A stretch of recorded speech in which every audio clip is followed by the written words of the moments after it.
warahmatullahi wabarakatuh. Kami dari kelompok 4 dengan saya Okta Wahidatul Husna dan Laila Rizda Alif akan mempresentasikan tentang teori inspirasi dan peluang bisnis. Banyak orang yang sukses menjadi wirausahawan dengan menciptakan bisnis-bisnis yang baru dan baru lagi. Tetapi ada orang yang sulit menemukan peluang bisnisnya hingga membutuhkan waktu yang lama untuk memulai bisnis. Ternyata hal itu tergantung bagaimana cara ia menemukan inspirasi. Inspirasi adalah kondisi yang secara istimewa mendatangkan berbagai bentuk kegiatan kreatif manusia. Ini dikarenakan manusia mengalami suatu penerangan dalam pikirannya. Pikiran yang diterangi ini mendorong orang yang bersangkutan menghasilkan banyak karya kreatif.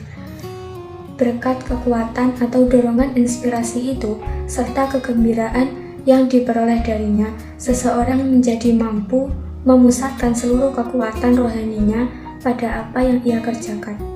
Pemutusan perhatian yang begitu besar pada apa yang dikerjakannya menjadikan ia produktif. Di dalam berwirausaha, juga ada beberapa aspek yang menentukan berhasil tidaknya suatu usaha yang dijalankan, di antaranya aspek modal, pengelolaan, maupun pemasaran. Modal bisa didapat dari berbagai cara, misalnya modal yang kita punya sendiri ataupun dengan pinjaman. Oleh karena itu, dibutuhkan juga suatu kemitraan atau hubungan sosial yang baik dalam berwirausaha. Karena terkadang dalam berwirausaha kita tidak dapat memulainya sendiri, baik karena kekurangan uang, sumber daya, maupun kreativitas. Dalam materi ini, pertama yang akan kita bahas adalah sebuah diagram yang menunjukkan inspirasi atau dari mana timbulnya inspirasi tersebut. Inspirasi itu ada di sekitar kita dan datang atau tidak bergantung pada cara orang memandang sebuah kejadian yang dihubungkan dengan apa yang ada dalam benak dan pikirannya. Untuk itu bisa disebutkan bahwa inspirasi itu muncul di saat terjadi konektivitas atau pertemuan atau titik temu antara pengetahuan, memori, latar belakang pendidikan, atau pengalaman yang dipunyai oleh seseorang. Dengan cara pandangnya dalam menyelesaikan sebuah masalah, kejadian, atau kesulitan yang ia hadapi, di mana masalah tersebut belum terselesaikan hingga kini. Menyelesaikan masalah untuk mendapatkan inspirasi bisa berujung pada sebuah inovasi dan kreativitasnya. Dan dalam diagram ini akan diuraikan beberapa sumber yang dapat memunculkan sebuah inspirasi yang layak Anda ketahui. Yang pertama, dalam kolom itu ada faktor internal yang ada dalam diri seorang sebagai subjek untuk menemukan sebuah inspirasi.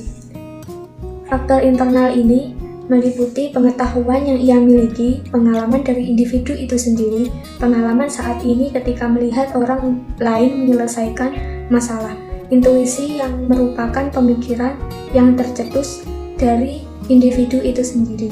Kemudian ada faktor eksternal yang dihadapi seseorang yang menjadi objek untuk mendapatkan sebuah inspirasi. Yang pertama, dari faktor eksternal ini yang pertama, masalah yang ia hadapi dan belum terpecahkan serta terus-menerus muncul mengganggunya. Yang kedua, kesulitan yang dihadapi sehari-hari. Yang ketiga, kebutuhan yang belum terpenuhi baik bagi dirinya atau orang lain. Kemudian, pemikiran yang besar untuk menciptakan sesuatu yang baru.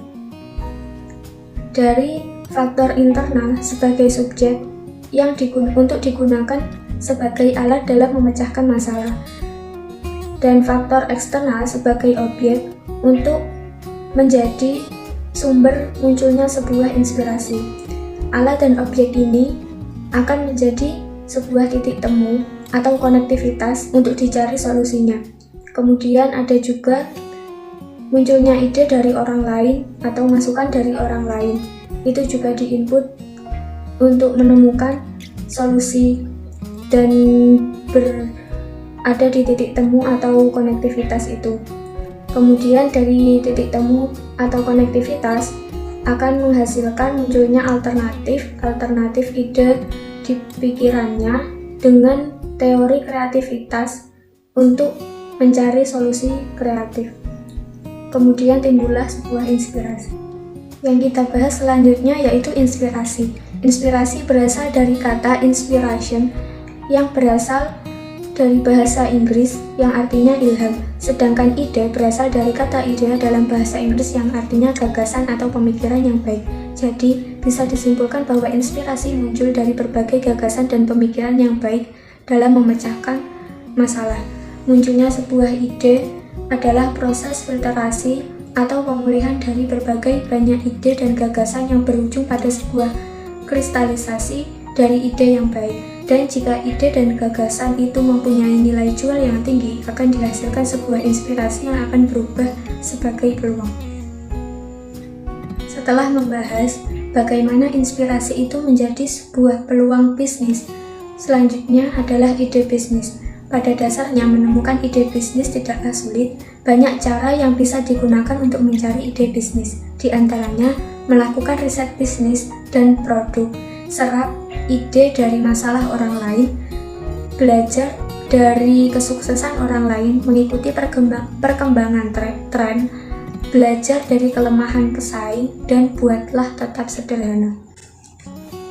Suatu ide, usaha atau bisnis yang bagus adalah penting, atau bahkan merupakan persyaratan untuk usaha yang sukses. Namun demikian, ide bisnis yang bagus biasanya tidak langsung datang kepada pengusaha, tetapi merupakan hasil dari kerja keras dan upaya dari pengusaha untuk membuktikan, mengidentifikasi, dan mengevaluasi peluang. Ide bisnis adalah respons seseorang, banyak orang, atau suatu organisasi untuk memecahkan masalah yang teridentifikasi atau untuk memenuhi kebutuhan dari suatu lingkungan, yaitu pasar atau masyarakat. Baik, selanjutnya saya akan menjelaskan tentang analisis peluang usaha. Analisis peluang usaha adalah analisis yang Anda lakukan pada bisnis Anda, mulai dari perencanaan operasional, riset produk, memprediksi pasar, atau mengevaluasi suatu bisnis. Anda juga membutuhkan data-data yang akurat yang berkaitan dengan bisnis Anda, baik sifatnya internal hingga yang sifatnya eksternal. Baik usaha kecil maupun usaha besar, analisis usaha penting untuk dilakukan. Bahkan untuk pebisnis yang memiliki modal banyak, mereka akan bersedia mengeluarkan uang lebih untuk kegiatan ini dengan mengundang para profesional. Kemudian, adapun karakteristik peluang usaha yang bagus. Yang pertama yaitu permintaan yang nyata. Merespon kebutuhan tidak dipenuhi atau mensyaratkan pelanggan yang mempunyai kemampuan untuk membeli dan bisa memilih. Yang kedua, pengembalian investasi, yaitu memberikan hasil dalam jangka waktu yang cepat, lama, dan tepat waktu. Yang ketiga, kompetitif, yaitu dapat mengimbangi atau sama dari sudut pandang pelanggan dibandingkan dengan produk atau jasa yang tersedia. Yang keempat, mencapai tujuan, yaitu memenuhi tujuan dan aspirasi dari orang atau organisasi yang mengambil risiko.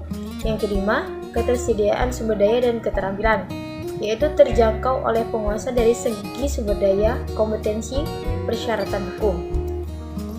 Adapun mengidentifikasi dan menilai peluang usaha, ada beberapa faktor yang dapat dilakukan. Yang pertama, kondisi industri dan pasar. Yang kedua, lamanya masa peluang produk. Yang ketiga, tujuan pengusaha dan kompetensi yang dimiliki pengusaha. Yang keempat, pengelolaan tim. Yang kelima, persaingan.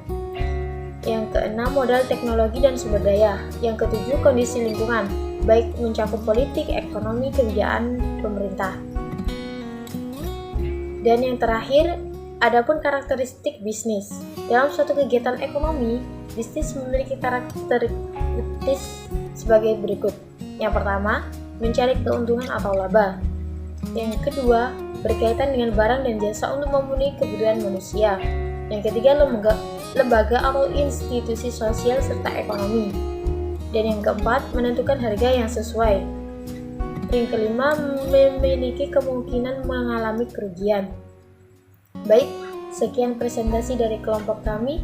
Kurang lebihnya, kami mohon maaf yang sebesar-besarnya. Wassalamualaikum warahmatullahi wabarakatuh.